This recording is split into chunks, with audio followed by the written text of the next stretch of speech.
જય શ્રી કૃષ્ણ, જય માતાજી. કેમ છો બધા? મજામાં? તો સ્વાગત છે તમારા બધાના નવા વિડીયોમાં. અને જો આજે મંગળવાર છે એટલે હું દર મંગળવાર રહું છું. દર મંગળવારે જો મંગળવારની પૂજા કરું છું અને એનો દીવો કરું છું. તો આજે પણ મંગળવાર છે એટલે સવારમાં જો પેલા ધૂપ દીવા હું કરી લઉં, પૂજા કરી લઉં, પછી બીજું કામ કરું. તો ઓલા બેન ભાઈ સ્કૂલે આવી ગયા, એને તૈયાર કરી સ્કૂલે મોકલીને પછી જો હું નાઈ ધોઈ અને મારી પૂજા કરવા બેસી ગઈ છું. દર મંગળવારે સવારમાં હું પૂજા કરું જ છું મંગળવારની, દર મંગળવાર ડેઈલી. આજે જો પૂજા કરતી હતી આજે એમ થયું કે મંગળવારની પૂજા કરતા કરતા નવો વ્લોગ છે ચાલુ કરું. અને તમે બધા પણ કોમેન્ટમાં લખી દેજો જય માં મોગલ. અને હાલો હવે હું ફટાફટ મારા મોગલમાંની પૂજા કરી લઉં. તો મારે બધું મારું પૂજાને એવું કરી લીધું, કપડાં ધોઈ લીધા અને કપડાં ધોઈ ગયા. ને હવે હું મારું રોજનું કામ લઈને બેસી ગઈ છું કે શાક સુધારવા માટે. મમ્મીએ બેઠા બેઠા લસણ ખોલી દે છે. અને જો અત્યારે વરસાદ અમારે કેવો ચાલુ થઈ ગયો છે, જો કે રાતનો જ વરસાદ કેવો હતો. આજે અમે વાડીએ નેદવા માટે મજૂર કીધા હતા, પણ જયારે અમે મજૂર કહીએ ત્યારે વરસાદ આવે જ, વરસાદ તો ત્યારે આવવું જ પડે. તો અત્યારે જો કેવો વરસાદ ચાલુ થઈ ગયો છે, રાતનો હતો એટલે કઈ વાડીએ મમ્મી ગયા નહીં. તો અમે પછી હવે બધું કામ પતાવીને અમારે શાક કરવું છે. તો જો હું શાક સુધારવા વધી ગઈ ને લસણ ખોલાવા વધી ગઈ, બે પોતપોતાનું કામ લઈ અને બેસી ગયા. વરસાદનું તો બીજું કરવું હું અને હું મારું કામ પતાવી પછી હું બેસી ગઈ મશીને. વરસાદ ચાલુ થઈ ગયો છે, નીંદવા ન જવાનું, આ લહણ પંડી થઈ બકાલું સુધારે છે. હાલો વરસાદ છે નવરા થઈ લહણ ગહણ અમારે ફળ લઈ શાક બાક સુધાર લઈ. અત્યારે ઘડિયાળમાં થઈ ગયા છે 3:30 ને અમે દશામાનું દર્શન કરવા આવ્યા છે. આને તો ઓળખો છો, બાજુવાળા એક દી આગળના વિડીયોમાં આવ્યા હતા. જેઠાણી દશામાનું વ્રત છે ને તો અમે અત્યારે દર્શન કરવા આવ્યા છે. તો દર્શન કરી લઈએ ને તમે બધા પણ દશામાના દર્શન કરી લેજો. એટલે અમે બે જઈ આવતા હતા, હું કાલે હું દર્શન કરી જાઉં. આજ તો છેલ્લો દિવસ છે દશામાનું વ્રતનું, એટલે આજે કાલે તો પછી આનું ઉથાપન કરી લે પછી આ માતાજી છે એને પાણીમાં પધરાવી દેશે. તો છેલ્લો દિવસ હતો ને તો કાલે મારે આવું છે ને અમે બે દર્શન કરી લઈએ. તો જો હવે અમે દર્શન કરી લઈએ. જય શ્રી કૃષ્ણ, જય માતાજી. જો હે ને આજે કાલે મારે 15 ઓગસ્ટ છે ને તો અમે હે ને અમારા ઉમરમાં ધ્વજ આપ્યો છે.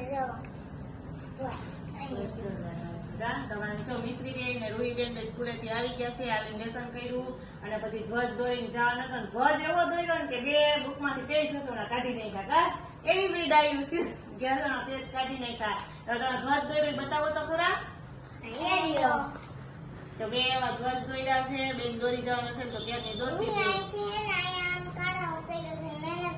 હા ત્યાં મીસુ એ કાળો કલર નથી કર્યો. કાં તો બે ધ્વજ દોરી લીધા અને હવે બેને કપડા બદલાવાના નથી, અમે આગળ બદલાવી લેવું. અને પછી શું કરવાનું છે? નાસ્તો. હમણાં કપડા બદલાવી પછી બે કરવા માંડે નાસ્તો.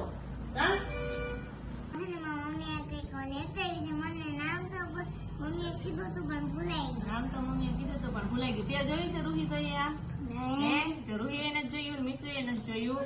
અને આ છે તાળી, અને કેવાય તાળી. મને નામ ભૂલાઈ ગયું તું પણ મમ્મીએ કીધું તું આગળ જ.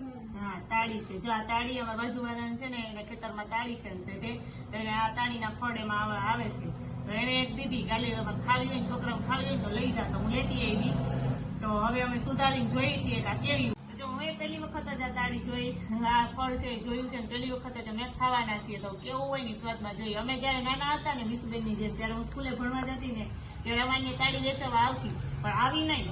એ તો લાલ કલર જેવી હોય અને સફરજન જેવડી જોઈને એને 4 કટકા કરીને પછી વેચાતી. આપણે આ આખું ઉપરનું ખાઈ જાય પછી અંદર એમાં ટોપરા જેવું નીકળતું.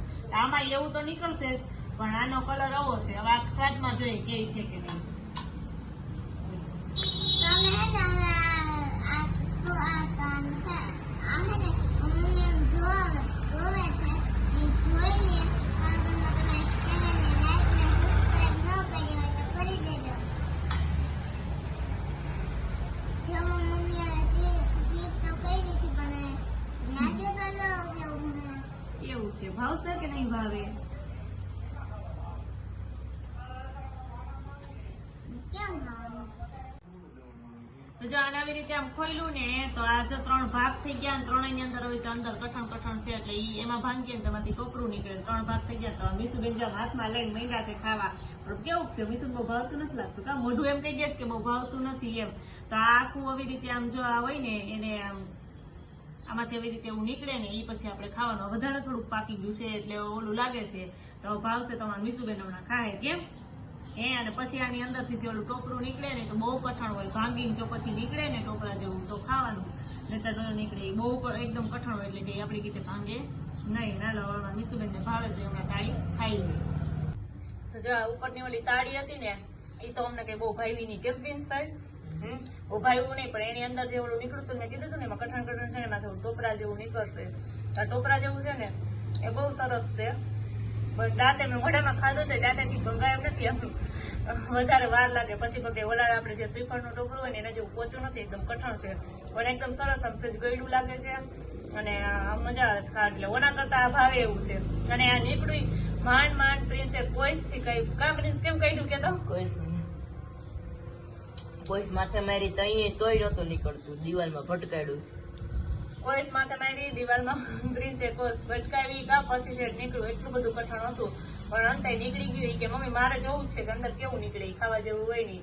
એટલે એને મહેનત કરી અને પછી કાઢ્યું. તો હવે પ્રિન્સભાઈ ખવાય એટલું ખાવા માંડે. કાને હવે મીસુબેન તો જો રમવા વહી ગયા રૂહીન કરે અને પ્રિન્સે આ જે મહેનત કરી એટલું કાઢ્યું છે અને હવે ખાઈ લઈને જવું એટલે ટોપરા જેવું નીકળ્યું સરસ. જો હે ને અમારા પીલુનો બર્થડે હતો ને તમે બર્થડે માં આવ્યા છે ને જો અહીં કેવું સરસ નું ડેકોરેશન કર્યું. શું ભાઈ કે આ ને જો અહીં હે ને આમ કેક ચોકલેટ છે બધું એમાં નાખેલું છે ને આમ જો પીલું ભાઈ તો કર્યું નથી કે કેક કયા કાપી તો તને કેક કાપવાની છે અટાણે આગળ જો. અત્યારે જમીન નવરા થઈ ગયા છે અને અમારા મીસુબેન ને ત્યાં રોટલી શાક તો ખાવું નતું, કારણ કે જે શાક તુરિયાનું હતું એને એવું શાક તો ભાવે નહીં, એને બટેકા સિવાય છે ને સ્વાદ જ નથી ચાખ્યો.